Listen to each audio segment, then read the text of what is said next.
Nós, a Europa, tem a ver com a Europa, tem a ver consigo. À sexta, uma reflexão sobre a atualidade europeia.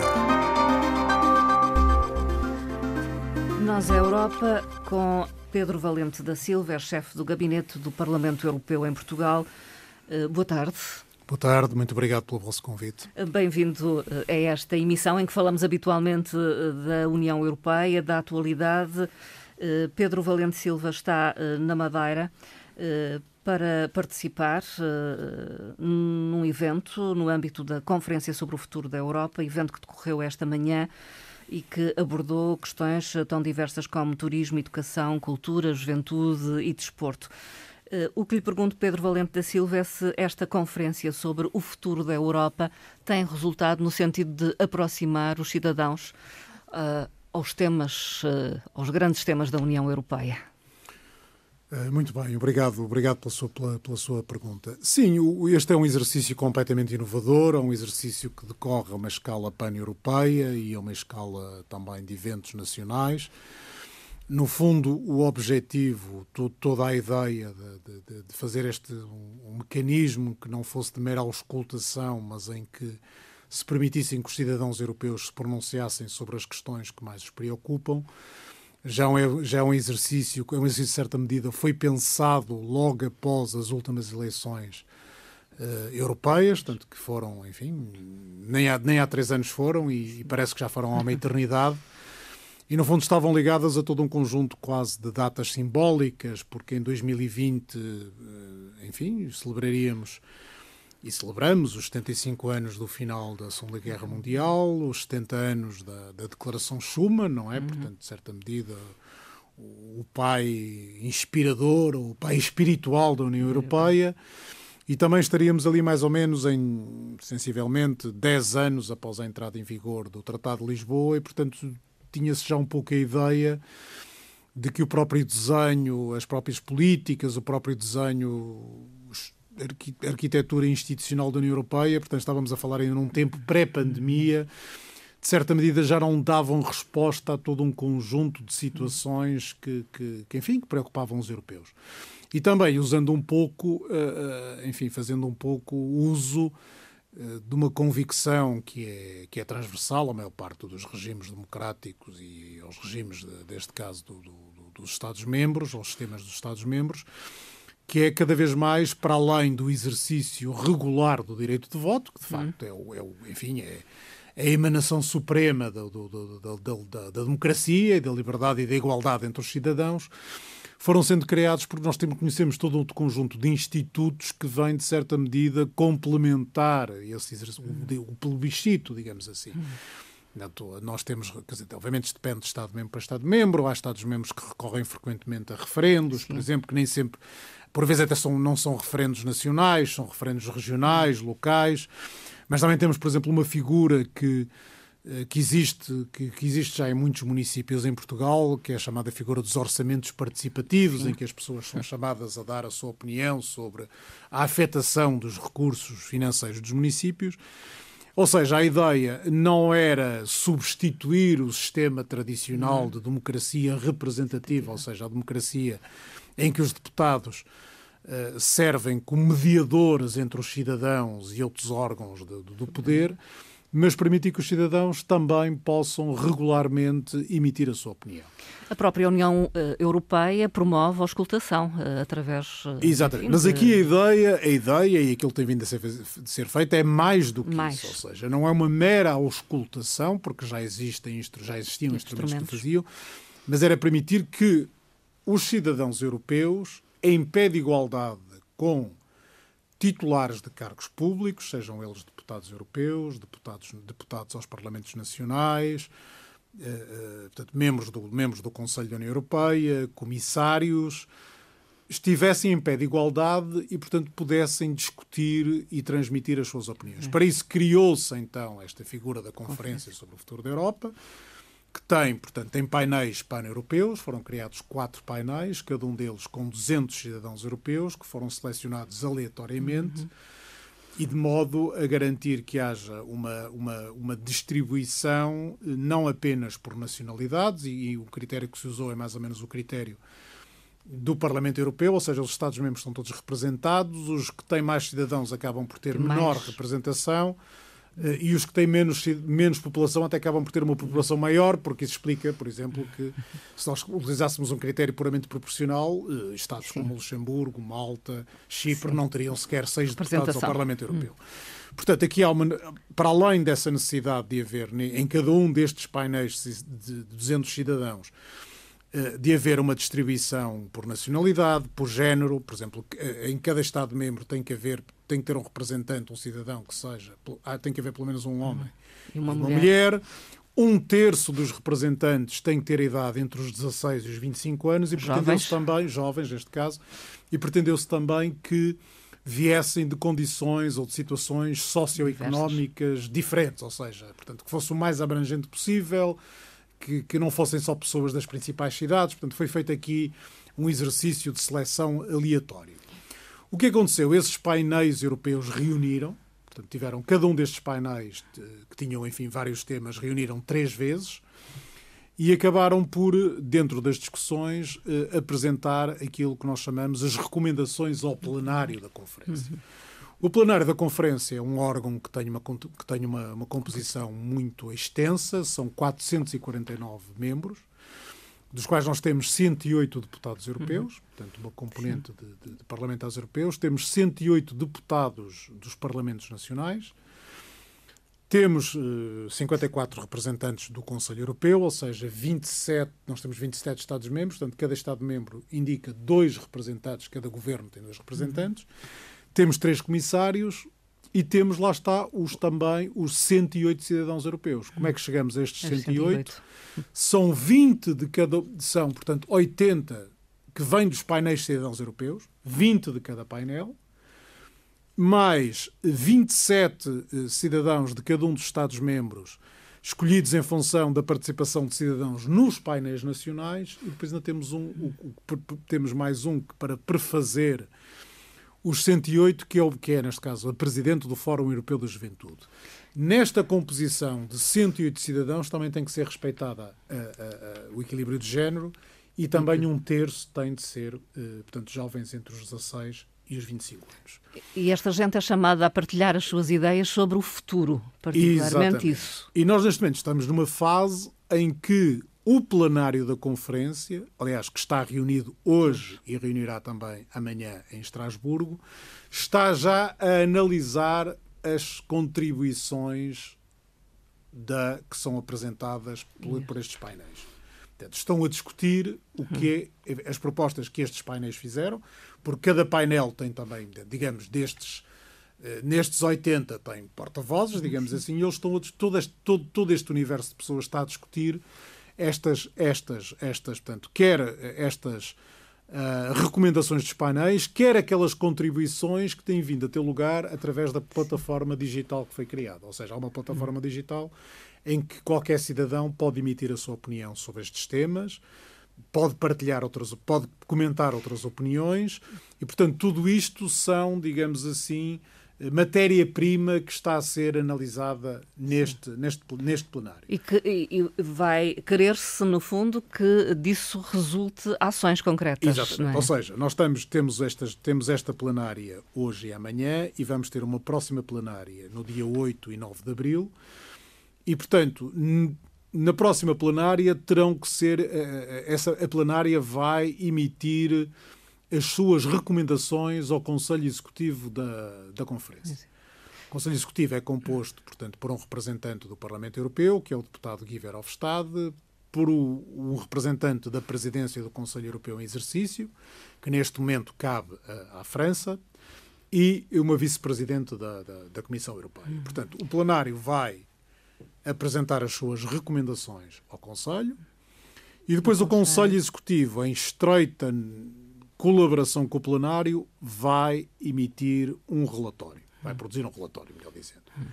Esse relatório vai ser depois transferido à presidência conjunta da Conferência, que é mais um triunvirato, que é composta pela Presidente do Parlamento Europeu, pela Presidente da Comissão Europeia e neste caso, enfim, estamos sob presidência francesa, ou Presidente da República Francesa. E, portanto, estas instituições têm a obrigação de darem aplicação efetiva a estas recomendações do plenário. Portanto, corresponder, no fundo, às expectativas criadas nos cidadãos de que a sua voz será ouvida na União Europeia. Exatamente. Em relação àquilo que aconteceu esta manhã na Madeira, foi um evento no âmbito dessa conferência sobre o futuro da Europa com temas muito diversos, desde o turismo à educação, passando pelo desporto, enfim. O que é que saiu de significativo dessa reunião, dessa discussão, dessa conferência? Repare, no fundo, o que nós estávamos a fazer aqui era um desses painéis nacionais, ou seja, portanto, o Gabinete do Parlamento Europeu, o Governo da República e a Assembleia da República, em colaboração designadamente com a representação da Comissão Europeia, nós elaboramos um plano de fazer um destes eventos em cada uma das 5 regiões, se é que podemos chamar assim, continentais, portanto, correspondendo à área das Comissões de Coordenação e Desenvolvimento Regional, e depois também um debate em cada uma das 2 regiões autónomas. Açores e Madeira. Portanto, isso dá 7, faltava a Madeira, portanto, este foi o último painel nacional, e também foram distribuídos os temas. Ou seja, obviamente, o tema do turismo é um tema de importância maior aqui na região. Nós sabemos que a região, o peso na economia da região do turismo é substancial. A região, enfim, como destino turístico de excelência, sofreu muito com a pandemia. Sim.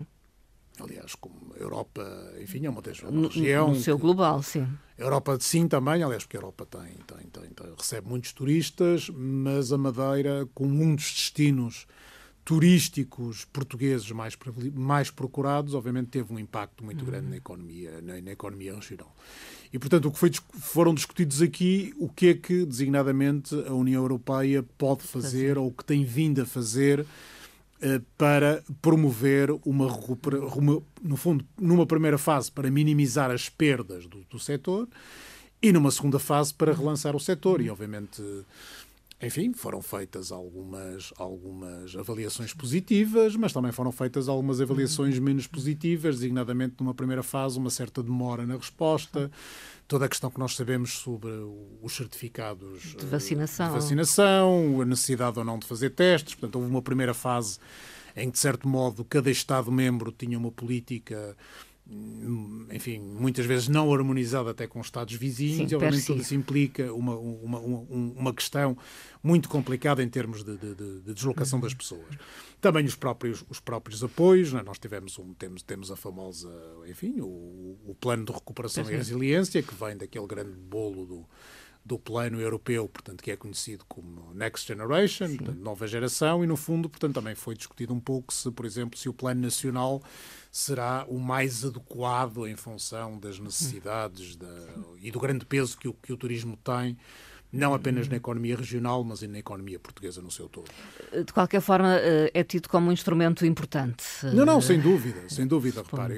E, obviamente, neste momento, apesar da plenária da conferência já estar a discutir estas propostas, a plataforma digital continua aberta e, portanto, as pessoas podem continuar a emitir as suas opiniões sobre todos os temas.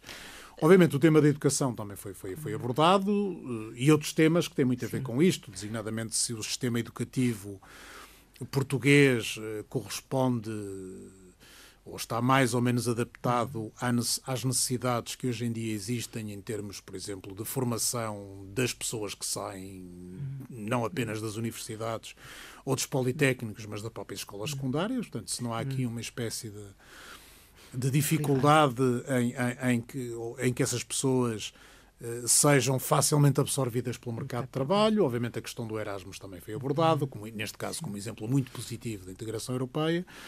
Mas para além dos temas que nós tínhamos, digamos assim, no menu, é óbvio que a situação que se vive na Europa hoje em dia acabou por ser obviamente trazida à liça e, enfim, foi discutido a guerra, a invasão e o seu impacto, Ucrânia. o impacto que está a ter em múltiplas variáveis da vida cotidiana dos europeus. Aliás, a Europa tem constantemente se adaptado a situações de crise constantes, desde as grandes vagas de migrantes, depois a pandemia, agora, enfim, a guerra. Tem sido um constante adaptar. Sim, eu atrever-me-ia quase a dizer que nós temos vivido em modo de crise a maior parte deste século. E, enfim, pode-se discutir se o século começou em 2000 ou em 2001, já havia opiniões diferentes, mas, de facto, se fizermos um exercício retrospectivo, podemos dizer que tivemos, no fim, tanto 2008, 2009, tivemos a crise financeira internacional, que depois também deu origem à crise do euro, não é? E à necessidade de se encontrarem respostas que não estavam previstas nos tratados. Portanto, todas as ajudas que acabaram por vir da União Europeia numa primeira fase foi através de acordos intergovernamentais, depois criou-se uma legislação para enquadrar. Nós estamos a falar, por exemplo, da União Bancária, da Supervisão Bancária, tudo isso não existia, portanto, foram instrumentos que tiveram que ser aprovados, e penso que hoje em dia mesmo o próprio sistema financeiro, enfim, teve que ocorrer uma crise para haver uma reavaliação de como funcionava o sistema financeiro europeu. Como disse, eu até iria um pouco mais cedo, nós tivemos situações de ataques terroristas na Europa. Sim. Nós tivemos anteriores a tudo. Tivemos depois as vagas de refugiados, tivemos outro acontecimento que foi traumatizante de certa maneira, que foi o Brexit, ou seja, a primeira vez que um Estado-membro decide sair. E reparo, quando tivemos as eleições em 2019, havia muitas vozes e muitos observadores que achavam que muito provavelmente, devido a essa sucessão de crises e a uma certa percepção que talvez não correspondesse à verdade, de que a Europa não daria as respostas mais adequadas, havia um temor ou um receio de que, por exemplo, aumentasse muito a abstenção nas eleições europeias, ou então de que forças extremistas tivessem uma representação tão grande no Parlamento Europeu, por exemplo, que pudessem bloquear ou dificultar a formação das maiorias. Eu, felizmente, posso dizer que nem outro cenário se verificaram. Não aconteceu. E a Europa tem-se mostrado resiliente perante todas estas adversidades. Eu acho que temos mostrado, porque, repare, nós tivemos a pandemia e, obviamente, nós reconhecemos que numa fase inicial, mas também porque as competências da União em matéria de saúde são manifestamente residuais. Portanto, as questões da saúde são questões que derivam que estão no âmbito da esfera nacional de competência dos Estados-membros. Portanto, eu acho que o que vai acontecer neste exercício, uma das propostas que vai provavelmente muito resultar deste exercício é achar que, estou a falar da Conferência sobre o Futuro da Europa, é chegar-se à conclusão de que provavelmente a União tem que ter competências em matéria de saúde. Por exemplo. Ou em outras áreas também. Ou em outras áreas, por exemplo, nós podemos chegar à conclusão, e isso não implica uma mudança dos tratados, em matéria de política externa. Tal como é a situação neste momento, por exemplo, para se poderem aplicar sanções, agora voltando ao caso do conflito, ou da invasão, ou da agressão russa à Ucrânia, tem que haver unanimidade no Conselho. Mas os tratados prevêem que muitas dessas decisões possam ser tomadas por maioria qualificada. Tem que haver uma decisão prévia de unanimidade a permitir que todo um conjunto de decisões em matéria de política externa passem a ser tomadas por maioria qualificada. Isso não implica uma mudança dos tratados. Há outras matérias, por exemplo, se nós quisermos avançar muito em matéria de saúde, se quisermos avançar muito em matéria de educação, se quisermos avançar em matéria de defesa, isso provavelmente implica uma mudança dos tratados. Nós sabemos que mudar os tratados é complicado, porque tem que haver unanimidade entre os Estados-membros, depois entramos num processo de ratificações dos Estados-membros e às vezes, basta olhar para o passado, às vezes há algumas surpresas, não é? Sim. Portanto, a questão aqui é que os próprios tratados, às vezes com uma certa elaboração criativa, permitem dar respostas. Às vezes não dão respostas, então o que é que se faz?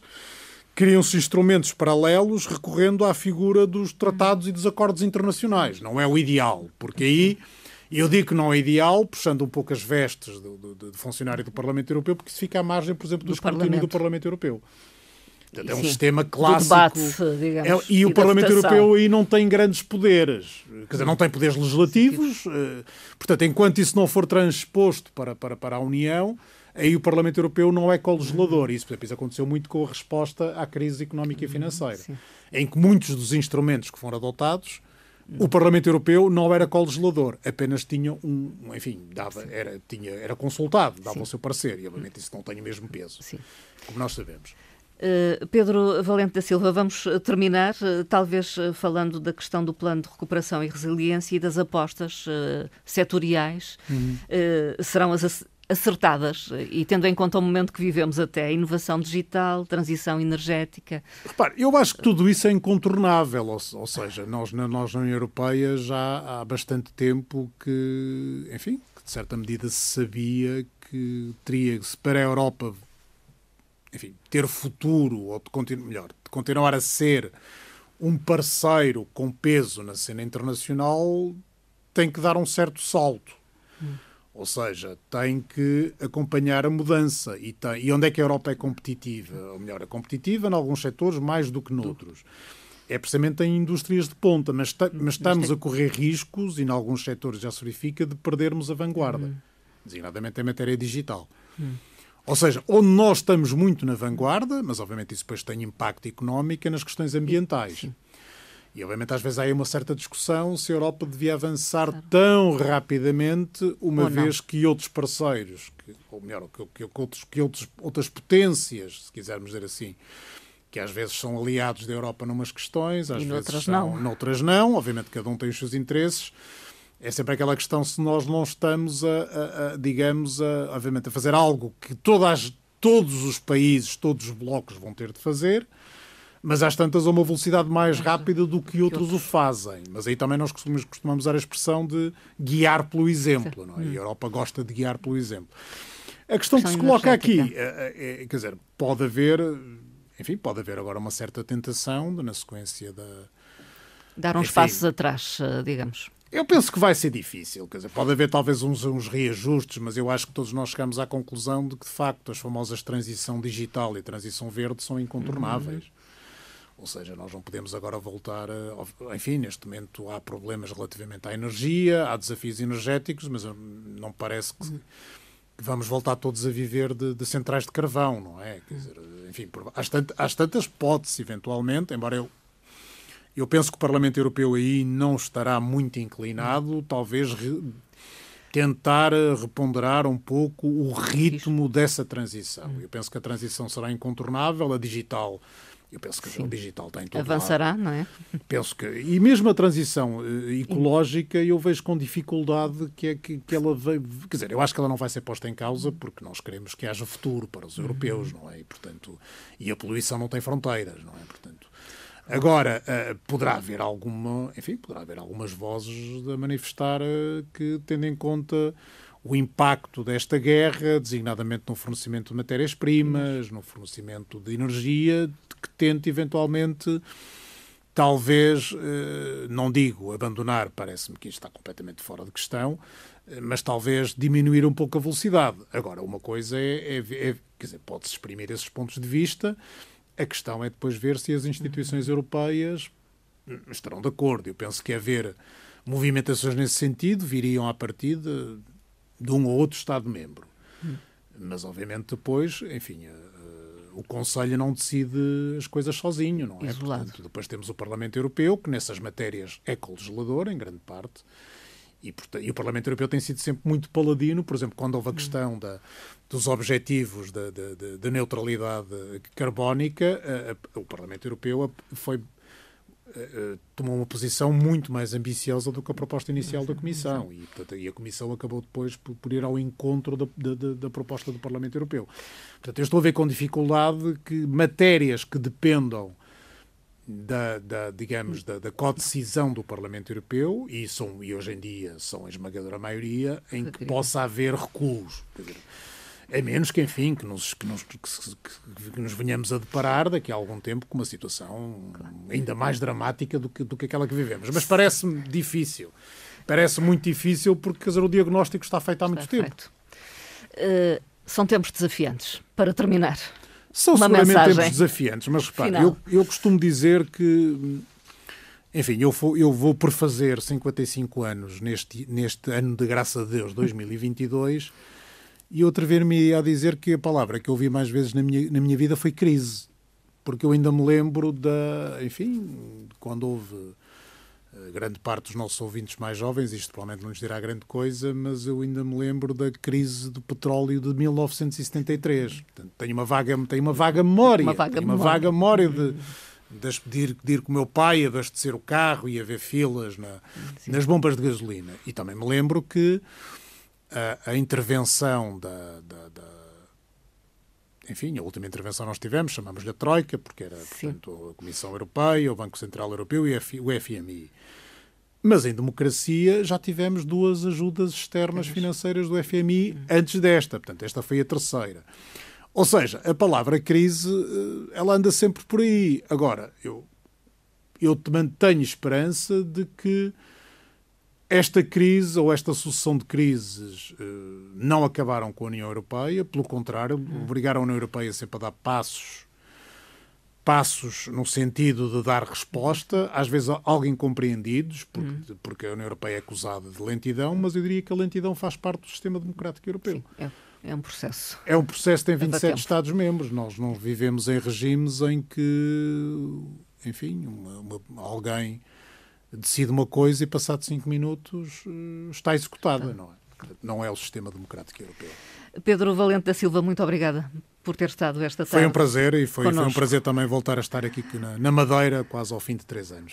Pedro Valente da Silva é chefe do gabinete do Parlamento Europeu em Portugal.